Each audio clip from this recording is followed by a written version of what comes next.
Salut les amis, nouvelle journée, nouvelle vidéo. Et aujourd'hui je vais pas me tromper de date parce qu'on est le 25 décembre, jour de Noël. Et ouais, même le jour de Noël, il faut aller s'occuper de ces petits bébés. Et puis j'ai bien fait parce que comme ce week-end il a fait particulièrement chaud, enfin le week-end précédent il a fait particulièrement chaud, c'est monté au-dessus de 30. Bien ensoleillé, je me suis dit ça leur ferait quand même du bien d'avoir un petit peu d'eau sur ce terrain. Et du coup, en faisant mes contrôles habituels, je suis encore tombé sur des nouveautés. Alors cette fois, c'est pas des problèmes, mais je vais vous montrer ce que j'ai vu. J'ai vu ça. Et regardez-moi ça. Ça ressemble à des fèves. Enfin, l'aspect, ça fait comme une gousse de fèves, sauf que les fèves, les arbres sont pas rampants, quoi. Là, c'était vraiment un truc qui est rampant, qui se tenait pas. Il a pas de... La tige n'a pas de ligne.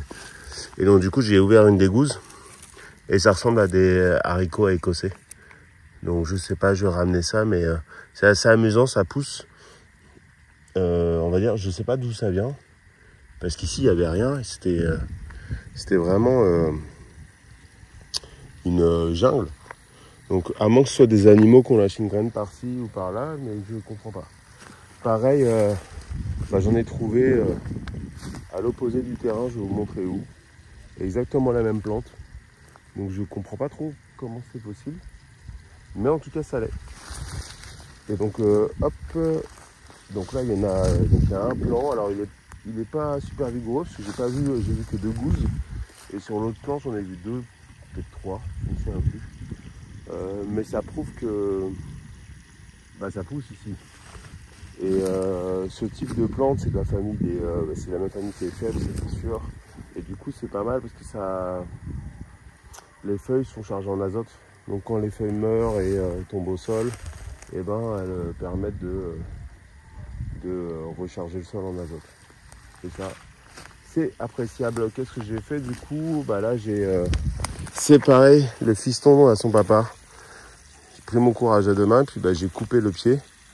Et il était là, on voit l'espèce de petit trou. Et déjà pour lui laisser plus de place pour grandir celui-là. Et puis pareil pour le fiston, et puis pour voir si j'y arrive. Donc c'est une variété de banane, je me demande si je ne me suis pas trompé dans l'étiquetage. Parce que le pied il est un peu rouge. Et c'est pareil pour le fils. Il a des nuances de rouge ici. Donc je me demande si c'est pas la variété de banane rouge que j'ai plantée ici. Donc, ça, on verra bien quand le fruit sortira. Sinon, j'allais faire un tour sur les arbres qui s'étaient fait attaquer par les fourmis, notamment le premier que j'avais détecté et du coup le premier que j'avais soigné. On va aller voir ça ensemble. Mais sans surprise, c'est plutôt une bonne nouvelle. Ça, c'est l'autre petit bananier là. Ça, c'est censé être des bananes bleues. Trop tôt pour le savoir. Mais si ça sort des bananes variété Blue Java de Hawaii, je serais super méga content. Allons voir le petit rescapé.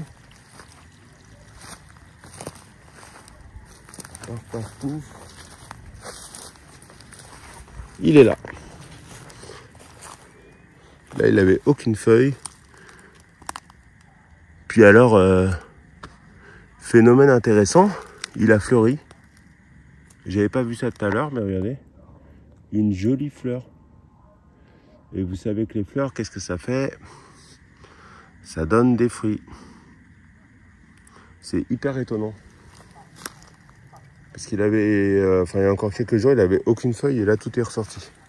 Donc preuve que là, les fourmis, elles sont pas remontées pour l'instant. Est-ce que ça va durer ou est-ce que ça ne va pas durer? Moi, là, j'ai un bon pressentiment parce que ça fait déjà pas mal de semaines. Je crois que ça fait 2 semaines que j'ai mis ce traitement. Un peu plus de 2 semaines, 2 semaines et demie. Et j'imagine qu'entre-temps, les fourmis seraient revenues faire un tour si elles avaient pu. Donc ça, c'est cool. Du coup, je suis très content. J'avais même pas vu qu'il y avait une fleur. Donc voilà, c'est des arbres qui ont 2 ans, je crois. Cet arbre-là, il a 2 ans. Et il commence déjà à fleurir. Ça ne veut pas dire pour autant qu'il va faire des fruits, hein. C'est peut-être un peu tôt. Et même s'il fait des fruits, il ne risque pas d'être super bon ou gros, voire ni l'un ni l'autre. Mais en tout cas, il faut passer par là avant d'avoir des fruits. Donc ensuite, qu'est-ce que j'ai fait? Ah oui, j'ai ratissé là-bas, je vais vous montrer. Et donc en m'occupant de ce trou-là, donc là j'ai rempli de terre, j'avais pas mal de terre ici, puis j'avais un petit peu de terre au fond. Je suis allé la récupérer, j'ai mis un petit peu de cendre, comme d'habitude, un petit peu de fumier. J'ai mis un paillage assez grossier de ce que j'avais ratissé là-bas. J'ai remis un carton pour marquer le trou et la pierre. Et du coup, en marchant par là, paf, je tombe sur les cousins des autres. Regardez, il y en a une là, mais je pense que celle-là, je l'ai ratiboisée en passant avec la débroussailleuse. Une autre là. Ouais, c'est ça, il y en a un. Et je sais pas d'où ça vient. Je sais même pas si c'est comestible. Je montrerai ça à mon beau-père, ce qu'il en pense. Mais c'est assez marrant. Les gousses sont assez dures. Elles sont très fermes même. Donc j'ai un doute sur la comestibilité de ce produit-là. De toute façon, j'ai pas prévu de le manger, mais c'est juste par curiosité. Et là, si je le prends en photo pour le faire identifier par une application, là, il y a peu de chances que ce soit pertinent. Ah bah bon. Du coup, assez étonné. On a beau passer plein de fois, on découvre toujours des choses. Là, c'est mon petit bananier que j'ai planté. Alors, il tient pas droit là. Je vais essayer de le redresser bien pour pas qu'il parte. Hop.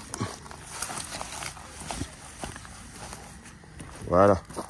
Donc ça, c'est le fils de ce que je vous ai, de celui que je vous ai montré tout à l'heure. Et c'est quand je l'ai coupé, là on voit, je sais pas si on voit bien, mais c'est légèrement rougeâtre. Et c'est là où je me suis dit, tiens, c'est bizarre. Normalement, c'est pas rougeâtre. Donc, je me suis peut-être planté dans l'étiquetage des bananiers parce que j'en avais reçu pas en même temps. Donc, je suis très content de l'avoir ici. J'ai été surpris par la facilité pour le séparer. Donc, j'espère que j'ai pas abîmé les racines. En tout cas, il fallait bien que je le fasse une fois pour voir comment il fallait faire. Et je suis impatient de voir s'il reprend et si il s'en met ici. Et ensuite, en ce jour de Noël, qu'est-ce que j'ai fait?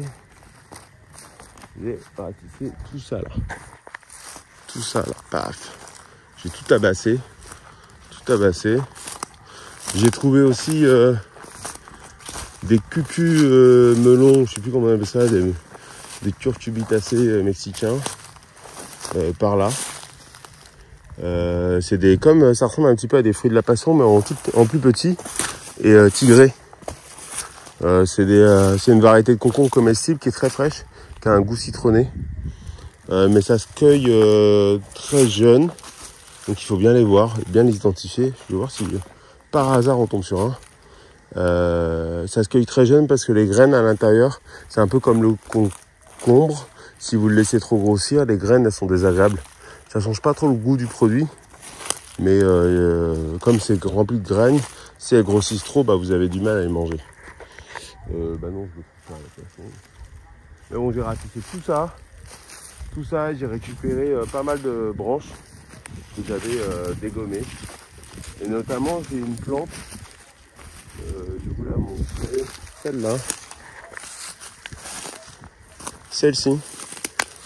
Le tronc, il a très peu de lignes, il est ouvert. Donc déjà, c'est facile à arracher. Quand je le coupe pas, je peux l'arracher facilement. Mais en plus, ça se dégrade très facilement. Toutes ces fleurs bleues là, c'est la consoude, je crois. J'en ai partout. Ça fait des lianes ici, ça s'en mêle. En fait, ça grappe au sommet des plants et ça les recouvre pour capter tout le soleil, j'imagine. Et après, ça les attache entre eux. Donc quand vous arrivez avec la débroussailleuse, c'est un enfer. C'est un enfer pour débroussailler tout ça parce que tout est emmêlé. Et même moi qui utilise un couteau de hachage épais, tranchant et tout, il galère dedans quoi. Ah voilà, hop. Regardez. Ça, ouais, légèrement tigré ici. Plus petit qu'un fruit de la passion. Hein. Il n'y a pas photo. Et on dirait un petit fruit de la passion. Et ça à l'intérieur, quand vous le coupez, Ça a une odeur citronnée et c'est frais. Regardez. Ah oui, il était là le plan. Allez, hop. Il y en a partout. Ça n'a pas un super intérêt gustatif. C'est un concombre quoi. Enfin un cornichon pardon. C'est la même famille de toute façon. Il est par là le plan. Donc ce que je disais c'est que ça n'a pas un intérêt gustatif premier. Hein. C'est pas comme si vous tombiez sur des murs ou je sais pas quoi, des framboises. Mais bon. C'est gratuit. Et vous tombez dessus, vous pouvez le récolter facilement. Et ben, faut pas se tuer. Non, je vois rien d'autre d'intéressant là. Donc ouais, du coup, hop, là, tout ça nettoyé. Faut que je nettoie un tout petit peu plus là-bas. Et ce que je vous disais il y a quelques minutes, je sais pas me casser la figure, ça serait pas mal. C'est que là, les plantes rampantes, elles montent au sommet des arbustes ou des arbres ou n'importe quoi et puis bah elles sautent comme si elles faisaient une nappe par dessus pour capter tout le soleil et du coup quand vous coupez bah, tout est attaché ensemble et c'est un enfer. Donc tout ça j'ai abattu. Hop.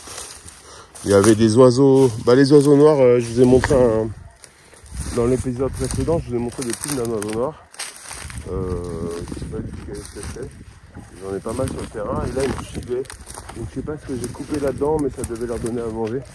Et ils avaient même pas peur parce qu'ils s'approchaient très très proche de moi, à moins d'1 mètre. Alors j'avais la débroussailleuse qui fait énormément de bruit et de vibrations. Et je sais pas, ils se baladaient, ils mangeaient quelque chose, je sais pas si pour moi. C'était pas farouche quoi. Enfin bon, j'ai peut-être compris qu'ils n'étaient pas mon ennemi. Et je sais pas le leur. Voilà. Donc là on a une autre vue. Hein.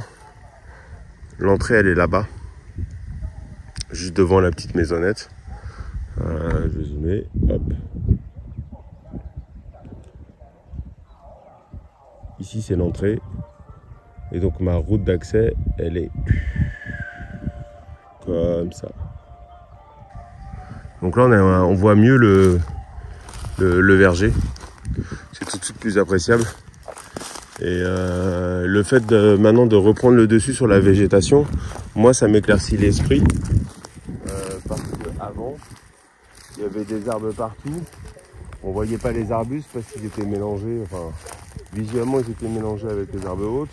Et dans ma tête, j'avais du mal à prioriser les actions les plus intéressantes et à organiser mon travail. C'est-à-dire que je le faisais machinalement. Je m'occupais des trous, j'avançais petit à petit. Là maintenant que une fois par semaine, je m'astreins à faire 1h15 de tonte, de débroussaillage plutôt, là je peux reprendre le dessus sur le terrain. La nature repousse vite, mais pas assez vite pour m'envahir. Et du coup moi j'y vois plus clair et c'est plus facile pour moi de m'organiser sur les prochaines activités. Je sais que je vous avais dit dans une des vidéos précédentes qu'il fallait que je rachète un petit peu de matos pour finir l'irrigation. Là je l'ai arrêté là, j'ai un trou à aller, puis j'ai une ligne ici à faire. Donc ça faut que... Mais bon, comme c'est la période de Noël, j'avais encore moins de temps pour m'en occuper. Mais ça faut que je m'en occupe, c'est en début d'année prochaine, ça va être une des premières choses que je vais faire. Et puis voilà quoi. Ça avance sereinement, donc je suis assez content. Surtout de découvrir des fleurs. Ça fait plaisir. Même si ça portera pas de fruits, c'est comme le grenadier, hein.